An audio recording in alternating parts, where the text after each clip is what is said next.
नमस्कार, आप देख रहे हैं लोकतंत्र राउंडअप और मैं हूं आपके साथ अर्चना मिश्रा। इस खास कार्यक्रम में हम बात करेंगे राष्ट्रपति, उपराष्ट्रपति, प्रधानमंत्री और लोकसभा अध्यक्ष से जुड़ी कुछ खास खबरों की। साथ ही डालेंगे नजर लोकतंत्र और संसद भवन परिसर से जुड़ी तमाम गतिविधियों पर। तो शुरुआत करते हैं लोकतंत्र राउंडअप की, लेकिन सबसे पहले नजर हेडलाइंस पर। भारतीय कॉरपोरेट कानून सेवा के 2021 और 2022 बैच के प्रशिक्षु अधिकारियों की राष्ट्रपति से मुलाकात। राष्ट्रपति ने व्यापार और औद्योगिक विकास के लिए अधिकारियों को बताया सूत्रधार। कहा, सतत और समावेशी विकास के लिए प्रभावी कॉरपोरेट प्रशासन जरूरी। उपराष्ट्रपति ने जयपुर के विश्वविद्यालय महारानी महाविद्यालय में संवाद कार्यक्रम में की शिरकत। छात्राओं को आर्थिक रूप से मजबूत बनने की दी सलाह। कहा, वो दिन दूर नहीं जब सदन में महिलाओं को मिलेगा उचित प्रतिनिधित्व।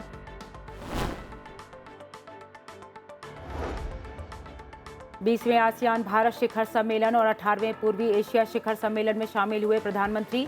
भारत आसियान रणनीतिक साझेदारी को मजबूत बनाने पर हुई चर्चा। प्रधानमंत्री ने पारंपरिक चिकित्सा के वैश्विक केंद्र में शामिल होने का दिया प्रस्ताव। संसद भवन के केंद्रीय कक्ष में दादा भाई नेरोजी की जयंती पर पुष्पांजलि। सांसदों, पूर्व सांसदों ने चित्र पर श्रद्धा सुमन अर्पित किए। सचिवालय के अधिकारी भी रहे मौजूद। शिक्षक दिवस पर पूर्व राष्ट्रपति डॉक्टर सर्वपल्ली राधाकृष्णन को नमन। राष्ट्रपति, उपराष्ट्रपति, प्रधानमंत्री और लोकसभा अध्यक्ष ने शिक्षकों के महत्व को सराहा। देश भर से चयनित शिक्षकों को राष्ट्रीय शिक्षक पुरस्कार 2023 का सम्मान। और अब खबरें विस्तार से।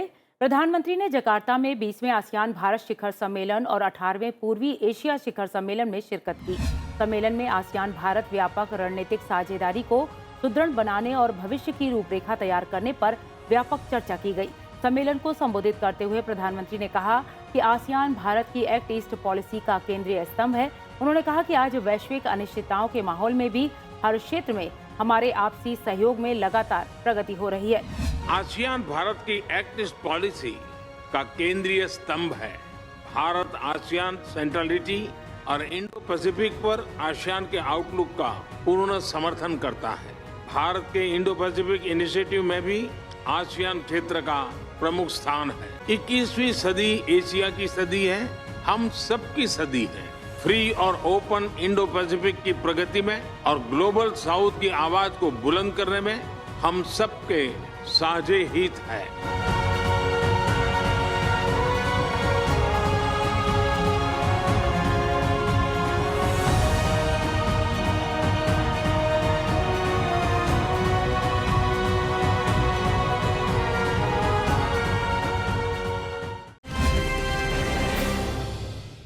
बढ़ते अगली खबर की ओर।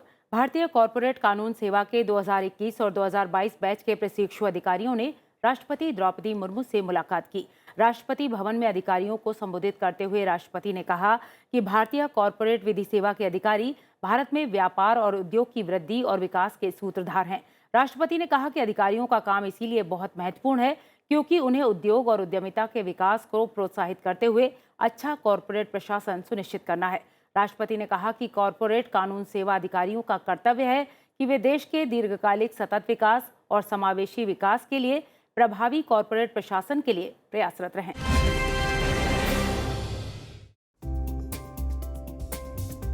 भारतीय कॉरपोरेट लॉ सर्विस के 2021 और 2022 बैच के परिवीक्षाधीन अधिकारियों ने राष्ट्रपति भवन में राष्ट्रपति द्रौपदी मुर्मू से मुलाकात की। इस मौके पर राष्ट्रपति ने अधिकारियों को संबोधित करते हुए कहा कि अधिकारियों का काम बेहद महत्वपूर्ण है क्योंकि उन्हें उद्योग और उद्यमिता के विकास को प्रोत्साहित करते हुए अच्छा कॉरपोरेट प्रशासन सुनिश्चित करना है। राष्ट्रपति ने कहा कि उनके कामों का देश की औद्योगिक और शासन इकोसिस्टम पर महत्वपूर्ण प्रभाव पड़ेगा। We know that the Indian corporate law service officers act as regulators of the corporate world. You also are facilitators for the growth and development of business and industry in India. Ease of doing business, Startup India, Stand Up India, along with Digital India and Make in India are some of the programs for strengthening the business ecosystem in the country. Therefore, your job is extremely important as you have to ensure good corporate governance with ensuring, encouraging and promoting the development of industry and entrepreneurship. राष्ट्रपति ने सुझाव दिया कि युवा और प्रतिभाशाली civil सेवकों को देश के नागरिकों के प्रति जिम्मेदारी की भावना के साथ काम करना चाहिए। उन्होंने कहा कि उन्हें देश और देशवासियों के प्रति सेवा भावना भी अपनानी चाहिए। राष्ट्रपति ने दिल्ली स्थित गांधी दर्शन में महात्मा गांधी की 12 फीट ऊंची प्रतिमा का अनावरण किया और गांधी वाटिका का उद्घाटन किया। कार्यक्रम को संबोधित करते हुए राष्ट्रपति ने कहा कि राष्ट्रपिता महात्मा गांधी के आदर्शों और मूल्यों ने पूरी दुनिया को एक नई दिशा दी है। गांधी जी का मानना था कि नैतिक शक्ति के आधार पर ही हिंसा का सामना अहिंसा से किया जा सकता है। उनके दिखाए मार्ग पर चलकर विश्व शांति के लक्ष्य को प्राप्त कर सकता है। उन्होंने सभी से, खासकर युवाओं और बच्चों से, गांधी जी के बारे में अध्ययन करने और उनके आदर्शों को आत्मसात करने की सलाह दी।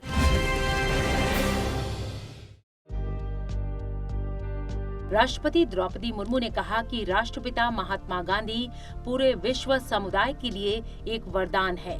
उनके आदर्शों और मूल्यों ने पूरी दुनिया को एक नई दिशा दी है। राष्ट्रपति ने ये बात दिल्ली स्थित गांधी दर्शन में महात्मा गांधी की 12 फीट ऊंची प्रतिमा का अनावरण करने के दौरान कही। इस दौरान राष्ट्रपति ने परिसर में गांधी वाटिका का उद्घाटन भी किया। कार्यक्रम को संबोधित करते हुए राष्ट्रपति ने कहा कि राष्ट्रपिता महात्मा गांधी ने अहिंसा का मार्ग उस समय दिखाया जब विश्व युद्धों के कालखंड के दौरान घृणा और द्वेष से ग्रसित था। अहिंसा का मार्ग उन्होंने इस समय दिखाया जब विश्व कई तरह के देश और कलह से ग्रस्त था। वो कालखंड था विश्व युद्धों का। गांधी जी के सत्य और अहिंसा के प्रयोग ने उन्हें महामानव का दर्जा दिया। यही वजह है कि उनकी प्रतिमाएं विश्व के अनेक देशों में स्थापित है। बापू के आदर्शों और मूल्यों शाश्वत है। उनके दिखाए रास्ते पर चलकर आज भी विश्व शांति के लक्ष्य को प्राप्त किया जा सकता है। राष्ट्रपति ने कहा कि गांधी जी के आदर्श और मूल्य हमारे देश और समाज के लिए बहुत जरूरी हैं और प्रासंगिक भी हैं। उन्होंने सभी नागरिकों, खासकर युवाओं और बच्चों से आग्रह किया कि गांधी जी के बारे में ज्यादा से ज्यादा पढ़ें और उनके आदर्शों को आत्मसात करें। बढ़ते आगे, उपराष्ट्रपति जगदीप धनखड़ ने जयपुर में विश्वविद्यालय महारानी महाविद्यालय की छात्राओं के साथ संवाद कार्यक्रम में शिरकत की। कार्यक्रम का विषय राष्ट्र निर्माण में महिलाओं की भागीदारी रखा गया। छात्राओं से संवाद के दौरान उपराष्ट्रपति ने कहा कि आज महिलाएं हर क्षेत्र में सफलता के नए प्रतिमान गढ़ रही हैं और वो दिन दूर नहीं जब संविधान संशोधन के जरिए संसद और विधानसभाओं में महिलाओं को उचित प्रतिनिधित्व मिलेगा। उपराष्ट्रपति ने महिलाओं को आर्थिक रूप से आत्मनिर्भर बनने की सलाह दी। साथ ही समर्थ लोगों से महिलाओं की सुरक्षा के लिए संकल्प लेने का आह्वान किया। उपराष्ट्रपति जगदीप धनखड़ ने जयपुर में विश्वविद्यालय महारानी महाविद्यालय की छात्राओं के साथ संवाद कार्यक्रम में शिरकत की। संबोधन के दौरान उपराष्ट्रपति ने छात्राओं को 3 मंत्र दिए। पहला, कभी टेंशन मत लीजिए। दूसरा, असफलता से कभी डरिए मत। और तीसरा, कि आपके दिमाग में कोई अच्छा विचार आए तो उसे केवल दिमाग में मत रखिए बल्कि जमीन पर लागू करिए। आपको 2-3 गुरु मंत्र दूंगा, ध्यान रखोगे ना? टेंशन मत रखो, टेंशन से कुछ नहीं होता है। Never be under stress. लोग कहते हैं आसमान गिर जाएगा, कहते हैं अक्सर, अरे हजारों साल में एक बार तो गिरा नहीं, और बार बार धमकी देते हैं आसमान गिर जाए। Heavens will fall, they will never fall, heavens have never fallen. use your talent the way you wish to, but try to get results. अच्छा विचार आपके दिमाग में आ गया, अच्छा आइडिया आपके दिमाग में आ गया, तो दिमाग को पार्किंग स्टेशन मत बनाइए, उसको इंप्लीमेंट कीजिए। फेल होने से मत डरिए। बिना फेल हुए दुनिया में कोई विकास आज तक नहीं हुआ है। उपराष्ट्रपति ने कहा कि आज महिलाएं हर क्षेत्र में सफलता के नए प्रतिमान गढ़ रही हैं और वो दिन दूर नहीं जब संविधान संशोधन के जरिए संसद और विधानसभाओं में महिलाओं को उचित प्रतिनिधित्व मिलेगा। Girls, you will be delighted. For the first time, I have given 50% placement to women members of parliament in presiding. And I can tell you their performance has been amazing. PT Usha 1985 के अंदर या 86 में पद्म श्री मिली थी। जब वो उस कुर्सी पर बैठकर संचालन करती हैं, मैंने चारों तरफ वाई वाई सुनी है। नागालैंड से पहली महिला राज्यसभा में आई कोयनाक, अमेजिंग परसेंट है। उड़ीसा से सुलाता देव। सामने जो बैठते हैं टेबल के ऊपर, आप राज्यसभा लोकसभा को देखते हैं, चेयरमैन, स्पीकर, फिर सेक्रेटरी जनरल, फिर एक टेबल है। उस टेबल ऑफिस को मैंने अधिकांश दिनों में 100% मैन्ड बाई योर जेंडर कर दिया है। Only girls and women in Rajya Sabha are increasingly managing table. ये सब क्यों है? The world can not make progress unless you contribute. कार्यक्रम के दौरान उपराष्ट्रपति की पत्नी डॉक्टर सुदेश धनखड़, राजस्थान विश्वविद्यालय के उप कुलपति, वर्तमान और पूर्व शिक्षक और छात्राएं मौजूद थीं। बढ़ते आगे, शिक्षक दिवस के मौके पर पूर्व राष्ट्रपति डॉक्टर एस राधाकृष्णन की जयंती पर उन्हें याद किया गया। राष्ट्रपति, उपराष्ट्रपति, प्रधानमंत्री और लोकसभा अध्यक्ष ने डॉक्टर सर्वपल्ली राधाकृष्णन को उनकी जयंती पर नमन किया। राष्ट्रपति द्रौपदी मुर्मू ने शिक्षक दिवस के मौके पर दिल्ली के विज्ञान भवन में आयोजित एक समारोह में देश भर के शिक्षकों को राष्ट्रीय पुरस्कार प्रदान किए। कार्यक्रम को संबोधित करते हुए राष्ट्रपति ने कहा कि गुणवत्तापूर्ण शिक्षा हर बच्चे का मौलिक अधिकार है और इन लक्ष्यों को प्राप्त करने में शिक्षकों की महत्वपूर्ण भूमिका है। 5 सितंबर 2023 को शिक्षक दिवस के मौके पर राष्ट्रपति द्रौपदी मुर्मू ने नई दिल्ली के विज्ञान भवन में आयोजित एक समारोह में देश भर के चयनित शिक्षकों को राष्ट्रीय पुरस्कार प्रदान किए। समारोह को संबोधित करते हुए राष्ट्रपति ने कहा कि गुणवत्तापूर्ण शिक्षा प्राप्त करना हर एक बच्चे का मौलिक अधिकार है। इन लक्ष्यों को प्राप्त करने में शिक्षकों की महत्वपूर्ण भूमिका है। उन्होंने कहा कि हर बच्चे की विशिष्ट क्षमताओं को समझना और उन क्षमताओं को विकसित करने में बच्चे की मदद करना शिक्षकों का कर्तव्य है। आप सभी वास्तव में बच्चों के भविष्य का निर्माण करने वाले हैं। राष्ट्र निर्माण के रूप में आप सबके महत्व को राष्ट्रीय शिक्षा नीति 2020 में भी स्पष्ट रूप से व्यक्त किया गया है। शिक्षकों के प्रति समुचित सम्मान के भाव को बढ़ाने के लिए इस नीति में अनेक प्रावधान किए गए हैं और उन पर कार्य भी किया जा रहा है। हर बच्चे की विशिष्ट क्षमताओं का समझना और उन क्षमताओं को विकसित करने में बच्चे की मदद करना शिक्षकों का भी कर्तव्य है और अभिभावकों का भी है। बच्चों की मदद करने के लिए शिक्षकों के बच्चों के प्रति संवेदनशीलता का होना आवश्यक है। इसके साथ ही शिक्षक दिवस के मौके पर शिक्षकों ने राष्ट्रपति द्रौपदी मुर्मू से अमृत उद्यान में मुलाकात की।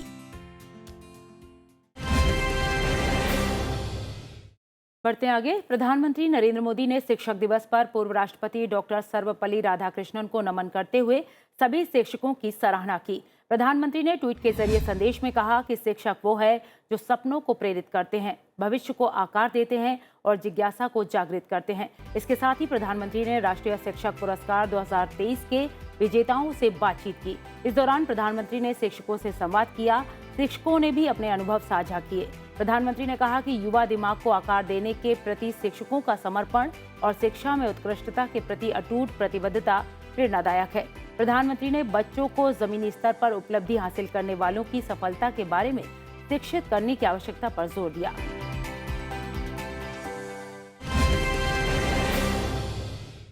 कार्यक्रम लोकतंत्र राउंडअप में वक्त हो गया है एक ब्रेक का। ब्रेक के बाद भी खबरों का सिलसिला जारी है, बने रहिए।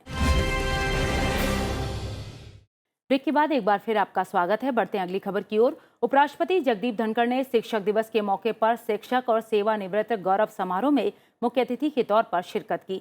समारोह का आयोजन लोकसभा अध्यक्ष ओम बिरला के संसदीय क्षेत्र कोटा में किया गया था।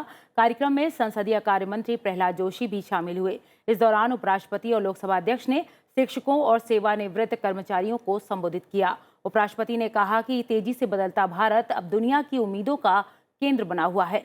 उपराष्ट्रपति ने युवाओं को 2047 के भारत का भावी योद्धा बताया। साथ ही कहा कि पिछले 10 वर्षों में भारत फ्रेजाइल 5 से विश्व की 5वीं सबसे बड़ी अर्थव्यवस्था बन गया है। इस प्रगति को जनता के पुरुषार्थ ने संभव किया है। वहीं लोकसभा अध्यक्ष ओम बिरला ने कहा कि शिक्षकों की राष्ट्र के भविष्य निर्माण में महत्वपूर्ण भूमिका है और हम सभी को मिलकर ये प्रयास करना चाहिए कि शिक्षा समाज के अंतिम व्यक्ति तक पहुंच सके। राजस्थान के कोटा में एक मंच पर दो ऐसी शख्सियत पहुंची जिनमें एक के हाथ में लोकसभा की अध्यक्षता है तो दूसरे के हाथों में राज्यसभा की कमान।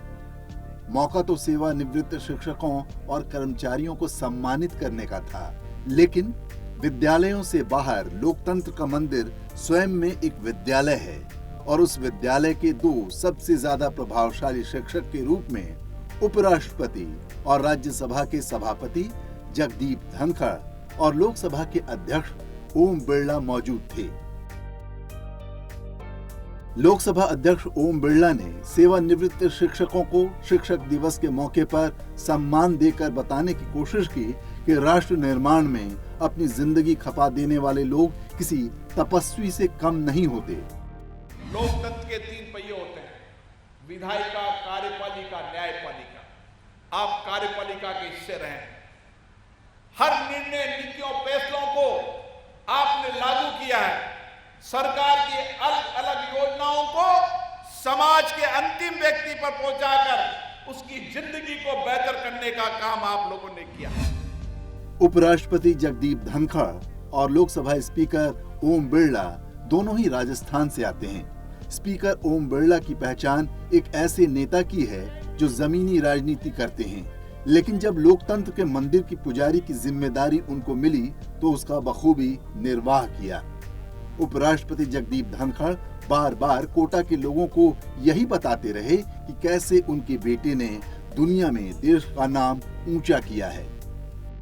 आजादी के इस अमृत काल में भारत कैसे तरक्की कर रहा है उसकी तरफ भी उपराष्ट्रपति ने इशारा किया। मित्रों, आज से 10 साल पहले एक हालात थे और दुनिया में कहा जाता था कि 5 देश ऐसे हैं जो फ्रेजाइल 5 हैं।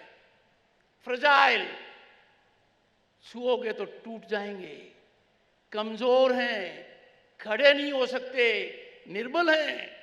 और वो देश थे Bharat, south Africa, Brazil, Turkey और इंडोनेशिया।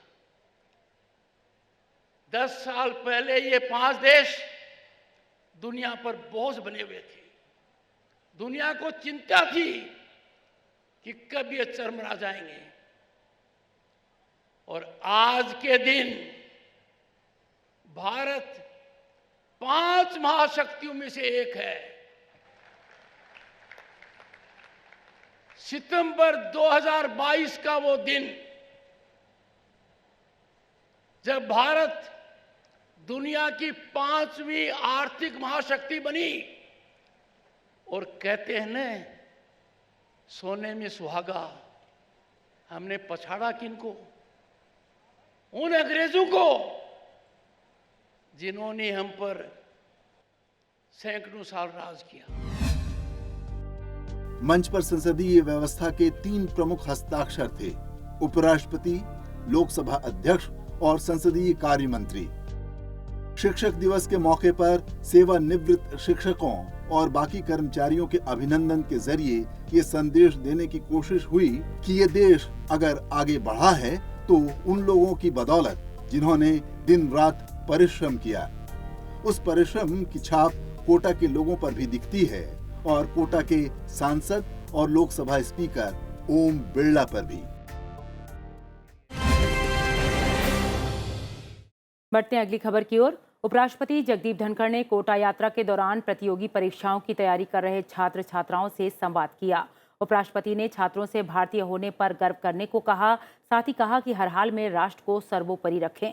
उपराष्ट्रपति ने छात्रों से तनाव से दूर रहने और अपनी रुचि का करियर चुनने की सलाह दी। उपराष्ट्रपति ने छात्रों से इतिहास पढ़ने और आजादी के गुमनाम नायकों के बारे में जानने को कहा। उपराष्ट्रपति जगदीप धनखड़ ने कोटा यात्रा के दौरान शहर के विभिन्न संस्थानों में प्रतियोगी परीक्षाओं की तैयारी कर रहे छात्र छात्राओं से संवाद कर उनका उत्साहवर्धन किया। इस दौरान संसद में व्यवधानों को अनुचित बताते हुए उपराष्ट्रपति ने कहा कि देश की सबसे बड़ी पंचायत संवाद और विचार विमर्श का मंच होनी चाहिए, न कि शोर शराबे और हंगामे की। I am chairman Rajya Sabha by virtue of being vice president of the country. अब आप क्या चाहते हो राज्यसभा में? Dialogue, am I right? Debate, discussion, deliberation, ये तो हम करते ही नहीं। मतलब जिन लोगों को आप सुनकर भेजते हो,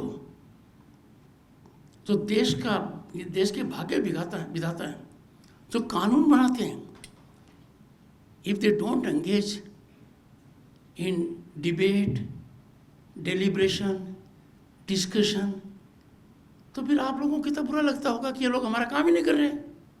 our constituent assembly boys and girls met for 3 years, 3 साल।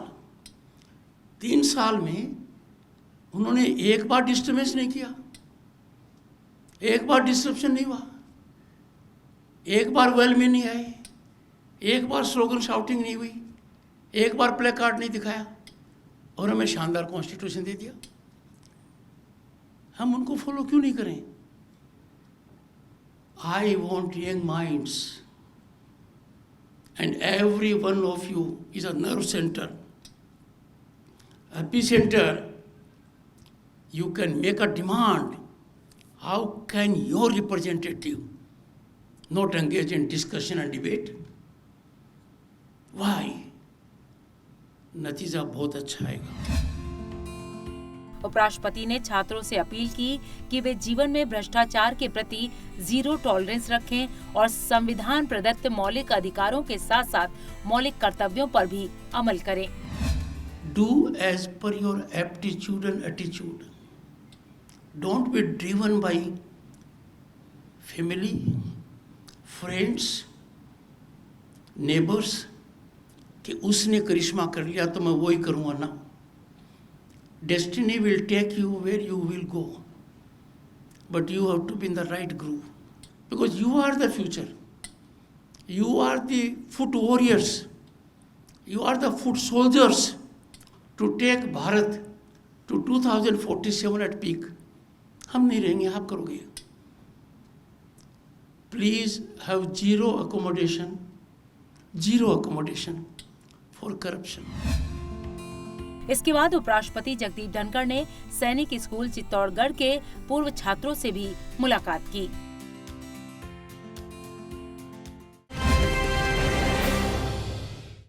बढ़ते आगे, संसद भवन के केंद्रीय कक्ष में दादा भाई नेहरूजी की जयंती पर पुष्पांजलि अर्पित की गई। राज्यसभा में नेता प्रतिपक्ष मल्लिकार्जुन खड़गे, संसद सदस्यों और पूर्व सांसदों ने दादा भाई नेहरूजी के चित्र पर श्रद्धासुमन अर्पित कर उन्हें याद किया। इस मौके पर लोकसभा के महासचिव उत्पल कुमार सिंह और सचिवालय के अन्य अधिकारी भी मौजूद थे।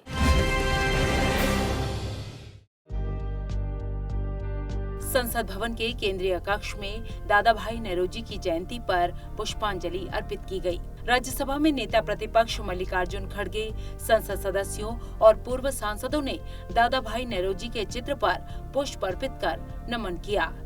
इस मौके पर लोकसभा के महासचिव उत्पल कुमार सिंह और सचिवालय के अन्य अधिकारियों ने भी दादा भाई नेहरूजी को श्रद्धासुमन अर्पित कर याद किया। दादा भाई नेहरूजी के चित्र का अनावरण तत्कालीन लोकसभा अध्यक्ष जीवी मावलंकर द्वारा 13 मार्च 1954 को संसद भवन के केंद्रीय कक्ष में किया गया था। बढ़ते अगली खबर की ओर। कृष्ण जन्माष्टमी का त्योहार देश दुनिया में धूमधाम से मनाया गया। इस पावन पर्व पर राष्ट्रपति, उपराष्ट्रपति, प्रधानमंत्री और लोकसभा अध्यक्ष ने देशवासियों को बधाई दी। जन्माष्टमी के महत्व को लेकर अपने संदेश में कहा कि ये त्योहार भगवान कृष्ण की जीवन शिक्षाओं से सीखने का अवसर है। साथ ही अन्याय के खिलाफ धर्म के मार्ग पर चलकर आदर्श समाज की स्थापना का मार्ग दिखाता है। साथ ही कहा गया कि जन्माष्टमी के इस पावन पर्व पर सभी देशवासी कृष्ण के दिखाए मार्ग पर चलने का संकल्प लें और समाज और राष्ट्र के विकास में सहयोग दें। ईश्वरः परमः कृष्णः सच्चिदानन्दः। कृष्ण जन्माष्टमी का त्योहार देश दुनिया में हर्ष उल्लास के साथ मनाया गया। राष्ट्रपति द्रौपदी मुर्मू ने ट्वीट के जरिए अपने संदेश में कहा कि श्री कृष्ण जन्माष्टमी भगवान कृष्ण की जीवन शिक्षाओं से सीखने का एक सुअवसर है। ये त्योहार लोगों के बीच प्रेम और भक्ति की भावना को बढ़ाता है। उपराष्ट्रपति जगदीप धनखड़ ने ट्वीट के जरिए संदेश में कहा कि भगवान कृष्ण जो प्रेम और भक्ति के प्रतीक हैं, उनके जन्मोत्सव को हम जन्माष्टमी के रूप में मनाते हैं। उनकी कालातीत शिक्षाएं अधर्म पर धर्म की विजय, बुराई पर अच्छाई की जीत का संदेश देती है।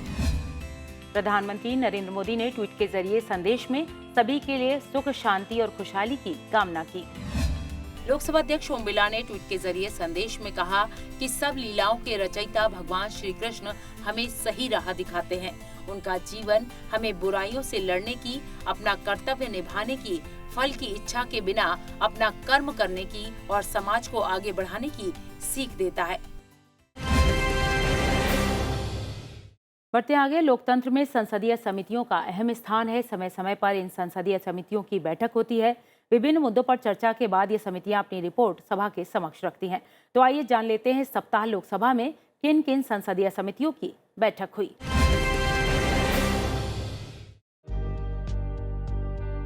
लोकसभा में संसदीय समितियों की बैठकों पर नजर डालें तो 1 सितंबर 2023 को वित्त संबंधी समिति की बैठक हुई। 4 सितंबर 2023 को सामाजिक न्याय और अधिकारिता संबंधी समिति की बैठक संपन्न हुई। 4 सितंबर को ही प्राक्कलन समिति की बैठक संपन्न हुई। 5 सितंबर 2023 को आवासन और शहरी विकास कार्य संबंधी समिति की बैठक संपन्न हुई। 5 सितंबर को ही ऊर्जा संबंधी स्थायी समिति की बैठक संपन्न हुई। 5 सितंबर को लोक लेखा समिति की बैठक हुई। 5 सितंबर को ही सरकारी उपक्रमों संबंधी समिति की बैठक संपन्न हुई। 6 सितंबर 2023 को श्रम, कपड़ा और कौशल विकास संबंधी समिति की बैठक संपन्न हुई।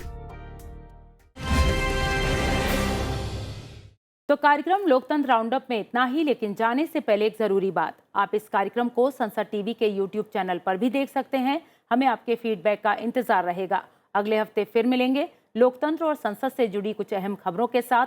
तब तक के लिए मुझे दीजिए इजाजत। नमस्कार।